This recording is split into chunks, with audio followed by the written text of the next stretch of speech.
आपण प्रार्थना करूया. हे परमेश्वर पिता दयाळू बाबा, सुंदर दिवसाबद्दल तुमचे आभार मानतो. मान परमेश्वर, आशीर्वाद परमेश्वर, तुमच्या वचनात चालणाऱ्या प्रत्येकाला सहाय्य कर. ही प्रार्थना प्रभू येशू तुमच्या नावाने करतो. Hallelujah, hallelujah. मत्ते 5:2 पासून आपण एक वचन घेणार आहे की प्रभू येशू ख्रिस्त शिक्षणाबाबतीत आपल्याला काहीतरी शिकवते की कोणत्या माणसाने आपल्याला जर शिक्षण दिलेलंच नाही तर आपल्याला त्या शिक्षणाविषयी माहिती मिळत नाही. तर हे जे प्रभू येशू आपल्याला या पृथ्वीचं शिक्षण देत नाही, ते स्वर्गीय शिक्षण जे आहे ना, ते शिक्षण आपल्याला प्रभू येशू देत आहे. की जसं तुम्हाला स्वर्गात पृथ्वीवर पाठवलेलं आहे ना, तसंच तुम्हाला स्वर्गात तो नेणार आहे. हालेलुया. तर त्या अगोदर जे काही शिक्षण आहे ते आपल्या प्रत्येकाला ते शिक्षण घेणं गरजेचं. आता मी घेतलं म्हणून मी हे काम करायला सुरुवात केली. त्याने ते शिक्षण आपल्या शिष्याला दिलेलं होतं. आता आमच्यासारखी काम करणार. आता मी तुम्हाला शिष्य बनवले, बरोबर. मग तुम्ही पण हे शिक्षण घेऊन प्रत्येक कामामध्ये आत्मिक शिक्षणाच्या द्वारे वाढ करायची. आणि जर ती आत्मिक शिक्षण तुमच्यामध्ये नसेल तर तुम्ही देवाचे लोक दिसणार नाही. आत्मिक शिक्षण हवं आहे. तर मग ते 5:2 पासून आपण वचन घेऊया.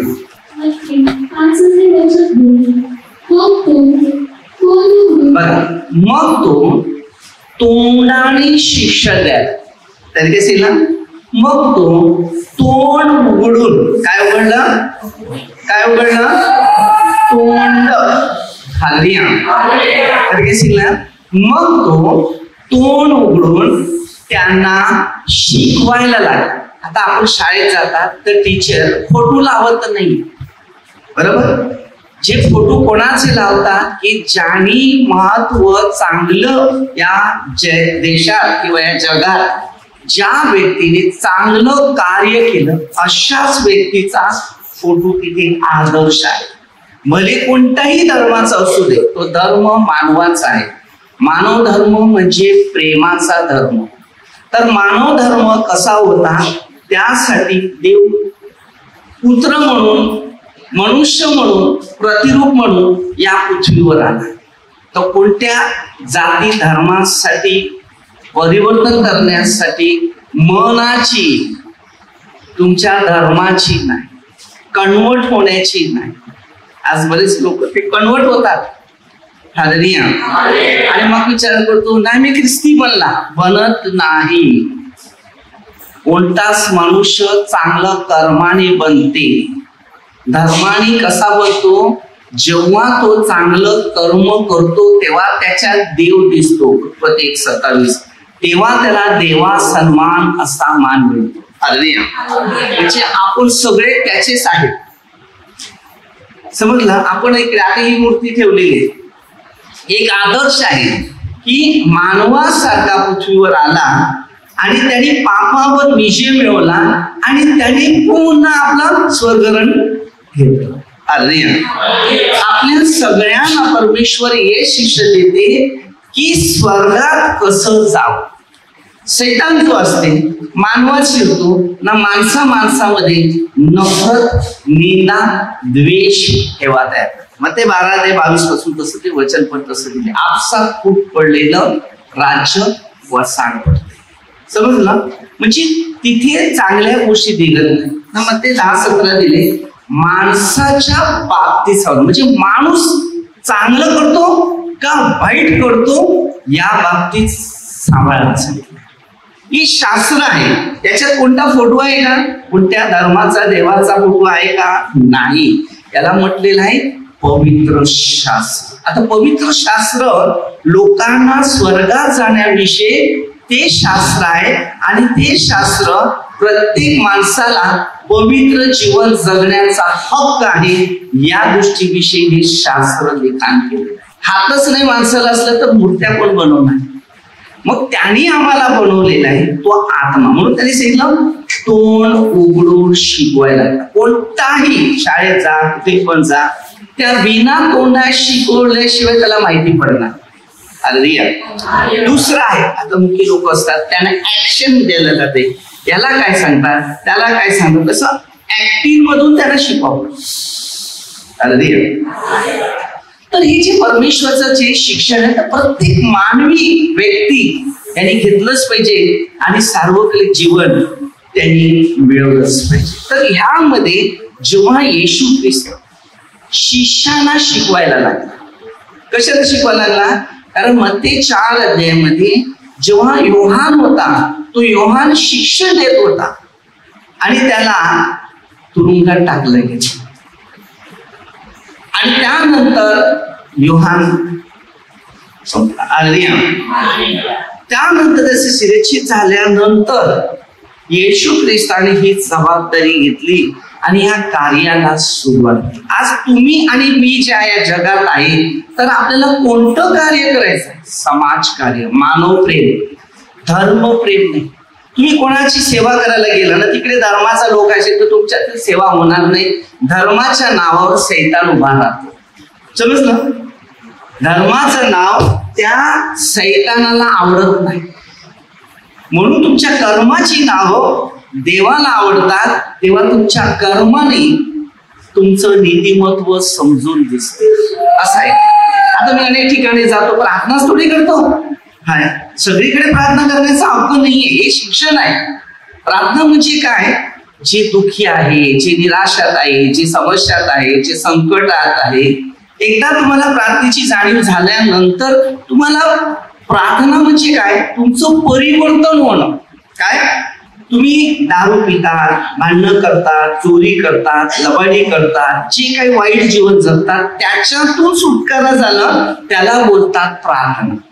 प्रार्थना म्हणजे तुमचं मनाची तयारी, शरीराची तयारी ही परिपूर्ण होते. त्याद्वारे तुमचा बदल होतो आणि तुम्ही काहीतरी चांगलं काम करतात, त्याला बोलतात प्रार्थना. आता मी दिवसाला 80 पाकिट माणिकचंद खात होता. किती?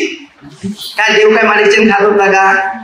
नाही. हे मानवाला सैतानाने बनवलेलं ताकद आहे.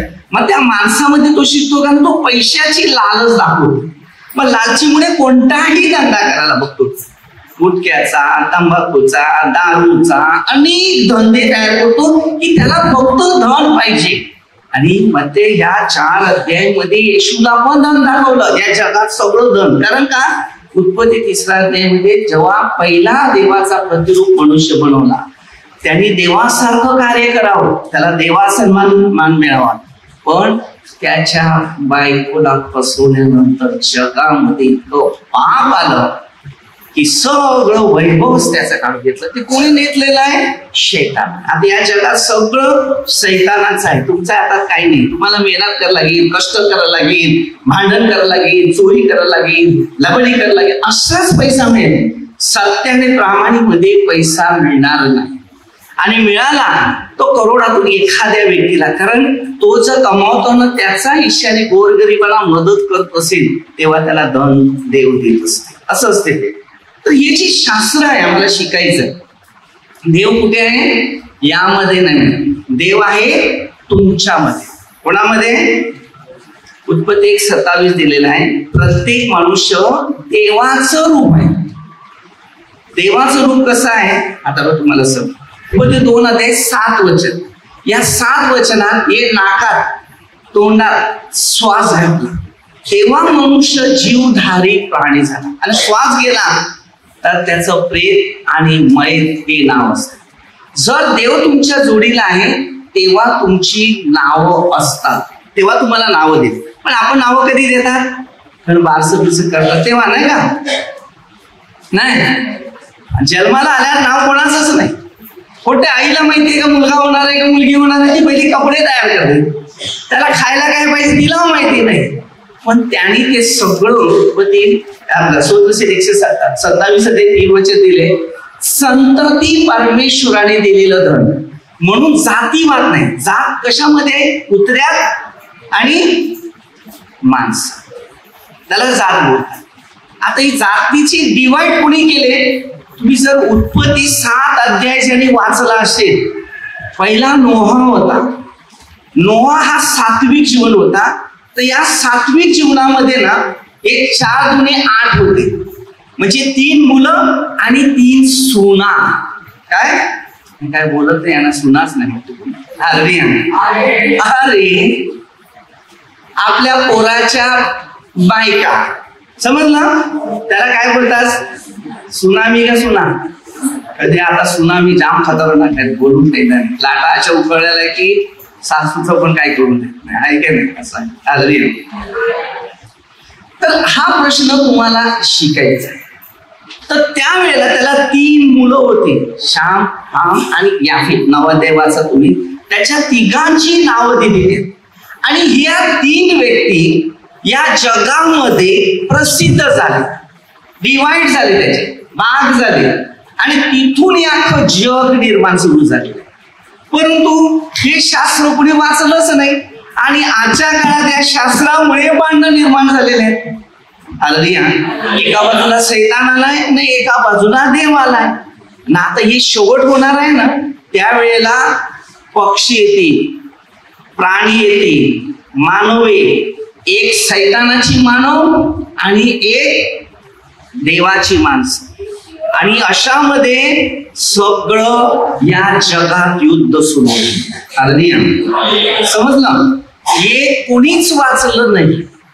हे वाचून त्याची चव पण बघितली पाहिजे, खाल्यावर काय मिळते. जर त्याला चव मिळत असेल तर तुम्ही क्लिअर आहे. म्हणून येशू ख्रिस्ताने ना मत्ते 4 अध्याय 18 पासून वचन दिलेलं आहे. तेव्हा पेत्रो होता, तो मासली पकडणारा, त्याचे भाऊ होते. तेव्हा प्रभू येशूने याची तयारी केली, घडण केली की तुम्ही पवित्र जीवन जगा. आता तुम्हाला कष्ट करायला लागते, मेहनत करायला लागते, बरोबर? त्यावेळेला बर्फ नव्हता. बर्फ होता का? नाही. मासली पकडायची ना ताबडतोब विकून टाकायची. आता बघा किती मेहनत करायला लागते. जसं पाप पडत झालं तसं बघा, मासली आणतील, ठेवतील बर्फात, त्याला कोल्ड पाहिजे, हे पाहिजे, ते पाहिजे, परत इथून निवडून परत रस्त्यावर विकायला साठी त्याच्यात बर्फ पाहिजे, बरोबर की नाही? काय बोलतच नाही, काय निसायचे का? अरे देवाच्या मंदिरात आल्यात ना, ते फुग्यासारखे बसू नका असे. देवा घरी असल्यानंतर आनंदित असला पाहिजे. तेव्हा त्याला बोलते की देव माझ्या जोडीला, नाहीतर आम्ही अस्वस्थ आहे. पहिला आल्यावर गुडघे टेकायचे ना, देवाला सांगायचं की देवा मी आठवड्याबरोबर एवढी पाप केल्या की माहिती नाही केली, पण तुलाच माहिती आहे. कारण सूत्रसेत 139 अध्याय तुझी बसणे, उठणे, निजणे, बाळ काही. कोणाला हसू नका, कोणाला बोलू नका, कारण देवाने सगळी लोकांची पाप दिली. मग ते 12:36 शेवटचा हिसाब येणार आहे. ना तुम्ही सुटणार ना मी सुटणार. आता जेव्हा मी सेवा करत फिरतो तर मला देवाने सेवा करायला दिलेली. मग ज्यांना गरज आहे ती मदत करत फिरतो. मी माझं नाव नाही देत, आणि नाव जर द्यायचं असेल तर काय सांगतो माहितीये का? ब्रदर बोल. काय सांगशील? हा, तुझा भाऊ आहे म्हणून, बस. बाकी बोलू नका. कारण ज्यांनी बनवलेला आहे त्यांनीच मला पाठवले ना, त्याची इच्छा आहे की तू चांगलं कर, मग तो माझ्या बरोबर राहतो, मी ते काम करतो. तर असंही शिक्षण आहे. तर घ्या की आपण शाळेत असताना फोटो लावत नाही. फोटो असे लावतात की ते महान व्यक्ती आहे, त्यांच्या सांगण्याप्रमाणे आम्हाला वागायचं आहे ना, चालायचं आहे. आता ह्याला आग लागली तर तुम्ही पळतील का? हे पळेल? कोण? मग देव कुठे गेले? मग तुम्ही देवाला कसं मानतात? त्याला जीव पळेल ना, तुम्ही पळतील का नाही? कारण आपला जीव आपल्याला महत्वाचा असतो. म्हणून मध्ये 10:28 आत्मा आणि शरीर या दोघांचा नरकात नाश होऊ दे म्हणून जपा. हे शास्त्र इतकं माणसाला शांती देऊ शकते की विचार नाही करू शकते, आणि समाजकार्य करू शकते. लोकांना गरज आहे, दुःखी आहे, आजारी आहे, समस्यात आहे, संकटात आहे, घरात खायला नाही, अशा लोकांना आपला घास लोकांना देऊ शकतो. म्हणून परमेश्वरने आपल्याला एक दशौचा हिस्सा ठेवला आणि प्रत्येकाने रोज करायचं. आम्हीच इकडे आणून तुम्ही इकडेच द्यायचा, मला काही गरज नाही त्याची, कारण ते मला नाही मिळत. तुमच्या आजूबाजूला कोणीतरी गरीब आहे, कमीत कमी 1 तांदूळ 1 किलो तांदूळ जरी त्यांना दिले ना, तरी त्याचा आत्मा तुम्हाला आशीर्वाद देईल.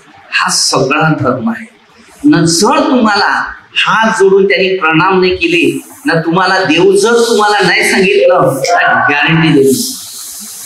कारण योहान 10:35 मध्ये ज्याला देवाचं वचन प्राप्त झाले त्याला देव म्हटलं तर आज्ञा बंधू, आणि हे जे आज्ञेची आहे हेच ते देव आहे. तो दुःखी आहे, तो गरजवंत आहे, तो संकटात पडलेला आहे, तो आजारात पडलेला आहे. मग ते 25 अध्यायामध्ये बघा 31 पासून शेवटचा नाही. येशूने बोलला मी भुकेला आहे, मी प्यासा आहे, का कनिष्ठ बंधूला केलं ते सुप्रसिद्ध मध्ये 41 अध्यायामध्ये. ही शास्त्रात भरपूर गोष्टी आहेत. आताचं काय माहितीये का, आताचं शास्त्र हे निघालेलं आहे. यामुळे वेडे झाल्यात माणसं आणि पुढे 5 वर्षामध्ये हे सगळं डाऊन होणार आहे, भरपूर जाणार आहे. तर त्याच्यामध्ये लोक असे नुसतीच फिरतील, बडबड करीत फिरतील, कारण ते हल्ली त्यांचे प्रॅक्टिकल सुरू झालेलं आहे. प्रॅक्टिकल माहितीये तुम्हाला. आता आपल्याला एक सैनिक बनायचं असेल तर सैनिक बनण्यासाठी त्याला प्रॅक्टिकलची गरज आहे, बरोबर नाही? या खांबा पिंबा फटाफट चढायला लागेल, त्याला जीव वाचवायचं, कुठे पळायला लागेल, तर सगळी ट्रेनिंग त्याला घ्यायला लागते. तशी तुम्हाला एक ट्रेनिंग घ्यायला लागेल. अरे तुम्ही जर स्वर्गाचं ट्रेनिंग घेतलंच नाही तर तिकडे कसे जाते तुम्ही मला सांगा. माणूस आलाय 3 ते 3.5 किलोचा आणि तो काट्यावर जेव्हा वजन बघते, काटा इन्साफचा, तो काटा नाही मिळत. असा आपला तराजू मध्ये किती पाप आणि किती पुण्य. 3 ते 3.5 किलोचा मनुष्य असतो, त्यापेक्षा थोडा जास्त पण कधी असतो. पण तो मेल्यानंतर त्याची राख आणि त्याची माती 3 ते 3.5 किलो. कारण जसं त्यांनी दिलेलं होतं बनवणार तसंच त्यांनी परत ठेवलं. आणि जगामध्ये लोक सांगतो का माझं एवढं वजन वाढलं आहे. अरे वजन नाही वाढलं, तुझं पाप वाढलं आहे. आणि हे पापाने दुष्टाईचं खोटं बोलून करणं, खोटं व्यवहार करणं, चोरी करून खाणं, लबाडी करून खाणं, असं खाऊन खाऊन हे अंग होते आपलं वजनाने, समजलं? आणि हीच पाप जेव्हा मेल्यानंतर त्याची पाप दिसते. आणि तो खांदा घेऊन गेला का तो काय सांगतो माहितीये का, हाय याचं वजन आहे. ते वजन नाहीये, ते मातीत गेल्यानंतर 6 महिन्यानंतर किंवा 7 आषाढच्या आतमध्ये त्याची राख बनवली जाते. शेवटला त्याचे दिवस तेवढे जायचे. माणूस जसा पेरतो तसाच उगवतो. कधी चांगल्या गोष्टी घेत नाही आणि कधी चांगल्या गोष्टी ऐकायला त्यांना आवडत नाही, कारण तिकडे जायचं नाही. म्हणून सैतानाने आपल्या सगळ्यांना अशा पद्धतीने बोलायला. मी बोला ना 80 पाकिट माणिकचंद खातो ना, काय देव काय माणिकचंद खात होता, पान पण खात होता, तंबाखू खात होता. आता दुपारच्या 2 बियर गेल्या पोटात, दिवसाला 6 बियर आणि 2 आरती शाप तंबाखू. हे बघ कसे दात झाले दोन्ही काळे. म्हणजे पहिल्यापासून मी एक माणूस होता, तो पान खात होता, तर त्याला मी सुवार्ता सांगत होता. एक वर्ष होता तो मुलचे खातो, माणिकचे खातो. ते खाऊ नका, मी 80 पाकिट खातो. बोलतो तू कसं खातो, मग तुझे दात असे का? तर माझे साफ केले त्याचे दात, कारण मी खाल्लं ना, मला सत्य कळालं काय पाप आहे. तू पाप सोडायला तयार नाही म्हणून तुझे दात तसेच आहे. मी बरं आता बर्फाचं खाणं खातो, जिथे सेवा करायला जातो, गोरगरिबांना मदत करायला जातो, तेव्हा 3 दिवसाचं मी बर्फाचं खातो. कधी जेवतो नाही, कधी जेवत, तरी सुद्धा मी तुझ्या पुढे स्ट्रॉंग आहे, कारण त्याची कृपा आहे. तुला विश्वास पटणार नाही. बरी बरी शर्ट गाडीवर चाललं, थुकून एक शर्टाची बरी शर्टाचा पाठ लावून टाकते, कारण त्याच्यात काथा असते ना, तर तो कसा कलर उतरू नाही देत. म्हणजे जे थुंका लागला ना, कलर पडला ना, तो कलर काहीच. आणि त्याच्यामध्ये एवढं ऍसिड असते, विचार करू शकत नाही. तुम्हाला माहिती आहे ना, कधी कधी मी थुंकतो आणि त्या लोखंडावर जर थुंका पडलेला असेल तर लोखंड जाळून टाकते, एवढं त्याच्यात तेज असते. आता तर देवाचा पावर आहे, पण त्या टायमाला असा सैतानी पावर. आणि बरं 6 बियर प्यायचा. आज मी सेवेमध्ये जातो, जिथे करता येते तेवढं काम करतो, त्यांना तेच सांगतो, तुझं भलं झाले, आता तुझी जेव्हा परिस्थिती सुधरेल तू आता दुसऱ्यांचं कर, तेव्हा तुला तिकडे जागा. तुझा स्वार्थ घेऊन बसू नको, तर तुला मोठे फायदे. मी शिकवतो, शिक्षण नाही की तुम्ही येशूच्या नावामध्ये बाप्तिस्मा घेऊन तुम्हाला मी शिक्का मारून देतो असं नाही. ज्या देवाने तुला बनवलेलं आहे ना, चांगले कर्म करायला शिक्षण दिले ना, त्याच देवाच्या अनुकरणाप्रमाणे चाल बस.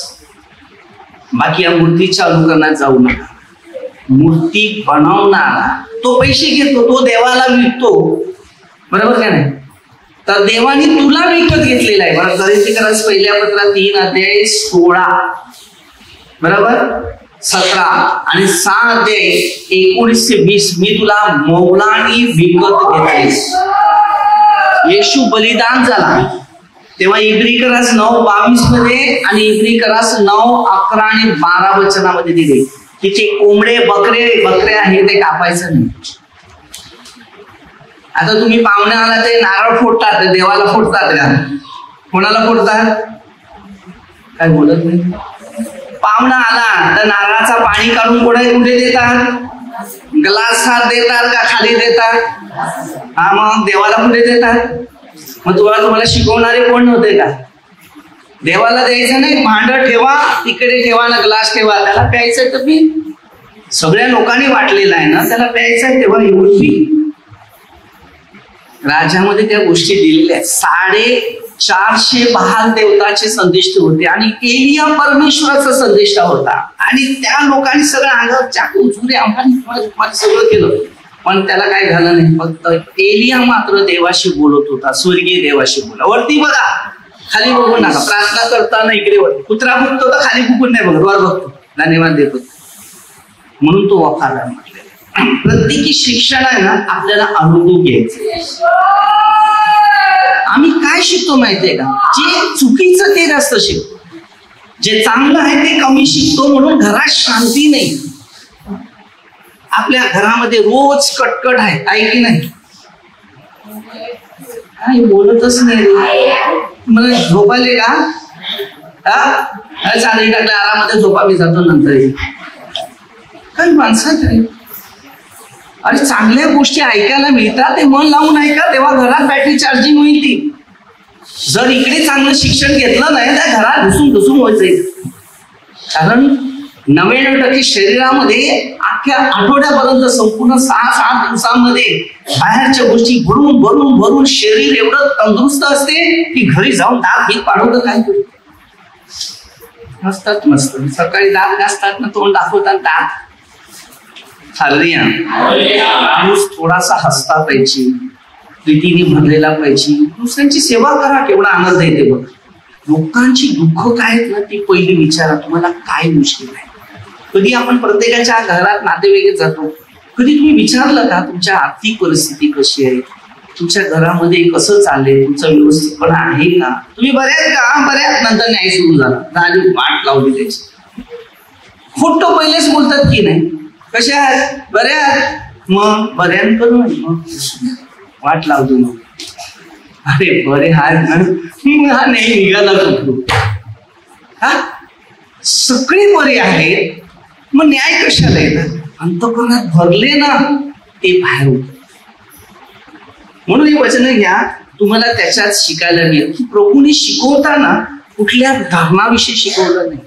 माणसाचं मन जे परिवर्तन आहे ना, त्या परिवर्तनाविषयी, म्हणजे तुमच्या घरात भांडण नाही पाहिजे, नफरत नाही पाहिजे, निंदा नाही पाहिजे, द्वेष नाही पाहिजे, नाजुळ्याशी म्हणजे कोणाशी सुद्धा वाईट तुमचं राहिलं नाही पाहिजे. कारण योहान 15:12 वचन सांगितलेले, जसं मी तुम्हावर प्रीती केली तशी मी काय तुम्ही एकमेकावर प्रीती करा. जसं मी केले तसं तुम्ही प्रीती करा. आता येशूला मारलं पण तू काय सहन केलं, मारायचं तर मारा, काय करायचं तर त्याचं मनालाच आहे. पण तुमची जर चांगली कर्म जर आहे तीच तुम्हाला होईल. माणूस ऍक्सिडेंट मध्ये जाणार तरी मरणार, चांगलं करताना मेला तरी मरणार, पण त्याचा न्याय जो होईल त्या चांगल्या कामाचा आहे त्याला चांगलंच होईल. आपल्याला शिकायचं आहे चांगले नियम. हे शास्त्र आहे. हे शास्त्र आज समाजात जर बघितलं तर अनेक लोक धर्म बदलायच्या मागे. मानव प्रेम हा धर्म आहे. गरजवंतांना मदत करा, सगळ्यात मोठा धर्म मी तुम्हाला सांगतो. नारळ खाली फोडतात ना, ते कोणाला भाजीला द्या, तो खाशील त्याच्यातच देव आहे. चुकून पाय लागला ते प्रणाम करतात की नाही, मग देव कुठे बघायला जायचं ना. राग आला तर फुटबॉल खेळतात की नाही, लातीने मारतील का नाही, मी मारतात तेव्हा असेच बघतात. किती पाप आपल्या हातातून. देव माणसात आहे, देव या दगडात नाही, या मंदिरात नाही. हे पंखा देवाला लागलाय का बघा, हा देव असता त्याला पंखा लावायला पाहिजे होता, एसी. कारण देव वरच्या जागेवर असते की काय बोलत शांत नुसते का बरं वाटलंय ते तुम्हाला. चांगल्या गोष्टीकडे मन लावून लक्ष लाव, तेव्हा तुम्हाला चांगलं शिकायला मिळेल. हे जीवन आहे ना, मी शिकलो आणि मी अनेक लोकांना शिकवतो. मी जाती धर्म नाही बघत, मला फक्त एवढंच दिसते त्याच्यात देवाचा आत्मा आहे तोच दिसतो. कारण तत्पर देव आहे, तत्पर तो जिवंत आहे. देव ज्या दिवशी निघून गेला त्याचा प्रेम आणि माहिती मी तुम्हाला नेहमी शिकवतो. बघा शैतान येतो का नाही आपल्या घरी. बघा तुमच्या घरी शैतान आहे का, काय बोलत नाही. तो तुम्हाला दिसते का, नाही. तुमच्या घरी देव आहे का, देवाचं सांगितलं ते कमी, शैतानाचं सांगितलं लगेच उत्तर आहे. पण ओळख आहे का, या दोघांची ओळख आहे का, नाही. ते तर मला ओळख दे. आता आपल्याकडे लग्न असते, लग्न असल्यानंतर महिन्यापासून एकदम जोरदार तयारी असते बरोबर. आणि आठवडा जवळ आला का त्याची तयारी होती. आणि सगळ्यात मोठी तयारी ती म्हणजे दारूची. काय बोलत नाही. ती दारू कोणासाठी दे, तुमच्या घरात जो आशीर्वाद पाहिजे त्याच्यासाठी का घराला शाप पाहिजे त्याच्यासाठी. अरे ज्या नवऱ्या नवरीला नवीन नवं नातं जोडते त्याला शाप देतात आपण, समजलं. कोणाचं घर बर्बाद करायचं काम करत तुम्ही. या घराची जोडी करण्यासाठी, या घराची प्रगती करण्यासाठी एवढा लोक समाजात येतो, पत्रिकावर नाव लिहितो बरोबर की नाही. पत्रिका नाव येतो की नाही. अमुकाची कन्याकुमारी आणि अमुकाचा कन्या, बरोबर की नाही. आणि त्यांच्या नातेवाईकाची खाली आखी लिस्ट एवढी मोठी. भांडण होतात तेव्हा एक सुद्धा त्या लिस्ट मधला एक पण उभा राहत नाही, बरोबर की नाही. मग तुम्ही कशाला आमंत्रण करायला जातात त्यांना, काय कारण आहे का आमंत्रण करायचे. तेव्हा आम्ही सगळं पाहुण्याला बोलवतात. कोणाला, पाहुण्याचा हिस्सा आहे, पाहुण हिस्सा खाणं न पाव हिस्सा तुम्हाला देऊन जाईल बरोबर नाही. सगळे पाहुणेच खाऊन जातात की नाही, घरच्या लोकांना काय मिळते काही. लक्षात 3 गोष्टी तुम्हाला एक शिकवतो. राग आला तरी चालेल, मी काय बोलण्यास सरळ आहे. कारण लोकांना जर सत्य समजलं नाहीये योहान 8:32 तर त्यांना सत्य कळणार नाही. कर्ज बाजारात होता तेव्हा एक पण नातेवाईक उभा राहत नाही, बरोबर की नाही. हे बघा बँडवाळे पुढे बरोबर, नाचणार इकडे बरोबर, आणि वॉचमॅन इकडे. हे दोघे एकमेकाचा हात धरून आहेत की नाही. आणि मस्त पावडर काय न सूटबूट काय न तोंडाला काय दिष्टी काय न बिष्टी काय न, मग ती माती चालली लेफर. आणि मामा आहे आपला छत्र घेऊन, त्याला मामा बनवलेला आहे. शिका तुम्हाला एक अनुभव देतो.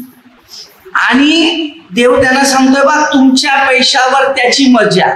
आणि हे दोघे आहेत. काय लग्नाला मजा आली, तो सांगते काय नाचाला मजा आली. आणि हे लोक लग्न झाल्यानंतर 8 दिवसानंतर यांना नाचाला मजा येते. इथून मांडववाळे पैसे आले, बँडवाळे आले, मटणवाळे आले, आता नाचा. गो तुझ्यामुळेच का एवढा खर्च केला घे. आता तो बँड वाजून गेला, आता यांच्यात बँड वाजवते. हे शिक्षण आमच्या घरी असते. आणि जेव्हा तो मरतो ना, तो सगळ्या पुढे जातो. तू सांगते बघ मग 16-26 जगात मी सगळं कमावलं, माझ्या जोडीला काय नाही. आता मला अरे मटण आणायचा मी तर 2-2 आणि 3-3 आठवड्यापर्यंत फ्रीज मध्ये ठेवायचा, मला 1 दिवस पण ठेवत नाही. आणि मातीमध्ये जातो 3 ते 3.5 किलोचा माणूस ठेवतो. मग काय आम्ही शिकल्यात? आम्ही मैदान जातात, इथे जातात, इथे जातात, शिकतात काय नक्की? जर हे शास्त्र शिकलं नसेल तर कोणा मनुष्य शांतीत राहणार नाही. रागिष्ट, नफरत, निंदक, द्वेष, हेवा असा मनुष्य बनेल. कारण सगळं शरीरात वाईट वाईट बरून बरून बरून मनुष्य आपल्या जिंदगीचा सत्यानाश करून असतो. सुखी नाही मनुष्य. कारण सुख शब्द माणसाने ठेवलेले ना. मग टेन्शन झालं, ए मित्रा अरे आण रे. मग काय दारू, किसको मारू, बायको को मारू, बीबी को ना. मग सुरुवात रोज कुठे, इथे बँड वाजला, आता घरामध्ये बँड वाजू दे. याला बोलतात प्रेम. कारण शाप घेतले ना एवढे. आणि हे शाप आपल्या पाठीमागे येतात. जसं बी पेरेल तसं बी उगवेल. तो जर एवढा खर्च करतो, देवाने जोडलेला आहे ना. कुत्र्याचं लग्न झालंय, मंगळसूत्र, आई बोलत नाही ते, कबाट अरे असतात ते. काहीतरी अक्कल वाटली, ते वटाणे चणे खायला गेले का? नाही. काय खायला गेले? देवाने सुंदर ज्ञान दिलं, त्याचा वापर काय केला? मला सांगा काय दिले? कोणताच मनुष्य अनुभव. म्हणून हे प्रभू येशूने शिष्याना शिकवत होता, तोंड उघडू शिकवत. जर तोंडाचं शिक्षण तुम्हाला चांगलं मिळालं असेल तर तुमच्या भविष्यात तुम्ही चांगले बनले. मी पहिला पापी बनला, मला समज आली पाप काय, 38 आणि सत्य कळायला लागल्यानंतर हे शास्त्र मिळालं. आणि आज समाजामध्ये मी फिरतोय, कोणाला सांगत नाही मी काय सेवा करतो. ज्या गरजा भागल्या तर तिकडे बघ, नो धन्यवाद दे. घरात बघू नका, घरात देव आहेत ते तुला लुटणार आहे. त्या घराला आग लागली तर तुझ्या घराची नाश आहे. देवाला ना अगरबत्ती लागत, मेणबत्ती लागत, ना हार लागत, ना कोणत्या गोष्टी लागत. अरे घरात तेल बनवायचं असेल ते मिळत नाही भाजीला. थोडस ते तूप जर भाजीत टाकलं तर जेवण मिळेल. त्याला पेटवून काही नाही होत, ते आपली खिशे खाली होतात. काय होतात? खिशे. सृष्टीची शोभा वाढवण्यासाठी परमेश्वराने फळं मुलं झाली. उत्पत्ती पहिला अध्याय जर तुम्ही वाचलं, त्याच्यामध्ये परमेश्वराने शून्यातून पहिलं फळाची तयारी केली आणि बीज ठेवलेलं. वनस्पती म्हणजे आजारी असला तर त्याचा दवा तुम्ही घ्यायचा. आज तुम्ही विचार करा, आज काय काय पाहिजे लोकांना? चायनीज पाहिजे, चिकन तंदुरी पाहिजे, बरोबर की नाही? खायला पाहिजे रेडीमेड. पण तुम्ही एवढी मेहनत करतात का? अख्खा दिवस कामाला लागतात खायला. हे कोणी खायचं माहितीये का? जे बिचारे काम मेहनत करतात त्यांना टाइम नाही मिळत. आम्ही आळशी बनतो जेवण बनवायला. हे किती वर्ष खाणार? पुढे येणार अन्न जे आहे ना विषारी होणार. ऐकून घ्या. आणि ह्याच्यानेच माणसं आपोआपली मरणार. कारण ते चव देण्यासाठी प्रयत्न करता काय काय टाकू. काही वर्ष तुम्हाला माहिती असेल, पेपरमध्ये तुम्ही बघितलं असेल, दारूला पावर यावं म्हणून त्यांनी तूप टाकली आणि तूप पडल्यानंतर माणसा म्हणून गलिती करासमध्ये 5 अध्याय 17 म्हणजे पासून सुरुवात केलेली आहे. 21 पर्यंत वचन दिले, अशी कर्म करणाऱ्यांना देवाच्या राज्यात प्रवेश नाही. मुलगा मोठा झाला ना तेव्हा दारू प्यायला शिकतो. आई त्याला दारूची बाटली नाही देत, त्याला देताना दुधाची बाटली देते. आईच्या नंतर दुसरं नाव दिलं होतं गाई, कारण आईच्या नंतर गाईचं दूध. हा प्रश्न आहे. अनेक शिक्षण आहे ना, हे शिकावं. आदर्श करा, कोणत्या गोष्टीचा आदर्श करा, चांगलं शिक्षण आदर्श करा. मला पुढे चांगला सल्ला दिला, त्याच कृपेने परमेश्वराच्या आशीर्वादाने मिळते. माझं जीवन पण तेच आहे आणि जीवनाचा शेवट पण तोच आहे की ज्या परमेश्वराने माझ्यासाठी, बघा पहिला आजार येतो, त्याच्यातून वाचल्यानंतर त्याचं जे दुसरं जीवन आहे ते पवित्र जीवनासाठी असते. आणि परत आम्ही त्याच पेत्राच्या दुसऱ्या पत्रात 2:22 प्रमाणे असले, परत त्याच गाडीमध्ये परत गेले तर त्याला स्वर्ग नाही. देव आपल्याला पैशाच्या लालचमध्ये पाठवत नाही. त्यानंतर माझं जीवन सुधारलेलं आहे तर मी दुसऱ्यांचं जीवन कसं सुधारावे या मागे लागण्याची जबाबदारी. म्हणून प्रभू येशू योहान 15:16 मध्ये सांगते, तुम्हाला मी निवडलेलं आहे, तुम्ही मला निवड परमेश्वराने आपल्या सगळ्यांची दिली. आणि सगळ्यांमध्ये शिक्षण हेच घ्या. कोण गरीब आहे, कोण गरजवंत आहे, प्रत्येकाच्या घरामध्ये एक बक्षीस द्यायचं. बर्थडेला असलं एक आंब्याचं झाड, चिकूचं झाड, नसेल तर एक जांभळाची झाड, एक बक्षीस द्या. कोणाला गिफ्ट असेल, बर्थडे असेल किंवा कोणाच्या घरी भेटीला जातात, चहा आपलं बिस्किट घेऊन जातात, काही सफरचंद पडत नाही, आपण सगळी वस्तू खायला देतो बरोबर. असं एक पद्धत करा, एक झाड लावा. त्यांच्या घरात त्याच्या मुलाने जरी बघितलं नाही तर शेवटला तो झाड एक मुलगा होईल. तो स्वतः कमवता लागला ना तो आपोआप वर्षाला हंगामाला फळं देत जाईल. लक्षात ठेव, मी आज सगळीकडे ते सिस्टम बनवलं. माझ्याकडे पैसे येत जातात, मी झाडं देत जातो. तुमचा घराला मुलगा लग्न करून जाईल पण लोक कधी लग्न करून जाणार नाही. तुमच्या म्हाताऱ्या वयामध्ये जिथपर्यंत आहे, एक जांभळ जरी खाल्लं तरी तुझ्या तोंडाला आशा येईल की बाबा पोटाला आशा येईल की काहीतरी निर्णय घेतले. बरेच लोक सांगतात आमच्या घरात जागा नाही. तुमच्या घराच्या किनाऱ्याला वरती कंपाऊंड असते, कठोरा असते बरोबर, एक कुंडी ठेवा, नाही कुंडीमध्ये झाड ठेवा. 5-7 वर्ष टेन्शन नाही. मी आणला इकडे, बघा माझ्याकडे आहेत झाड, मी कुंडीमध्ये ठेवलेले. आज माझ्याकडे अनेक रोप आहेत लावलेले, माझ्यासाठी नाही इतरांसाठी करून. कारण चांगलं शिक्षण जर शिकलं, खाताना लॉकडाऊन मध्ये तुम्हाला शिकवण मिळालं असेल, त्या टायमाला सत्य समजलं लोकांना, कोणाकडे खायला सुद्धा नाही मिळालं.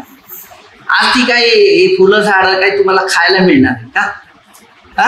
फळं असतं तर कमी जाऊन मस्त खाल्लं असतं. लोक किती उपाशी.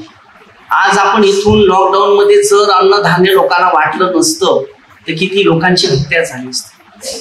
पण त्या परमेश्वराने मानव प्रेमाचा हकीकत आज डहाणू पासून तो मुरबाड पर्यंत इतकं अन्नधान्य पोचलं असेल तर मला माहिती नाही त्या देवाचा आशीर्वाद एवढा मोठा असते म्हणून.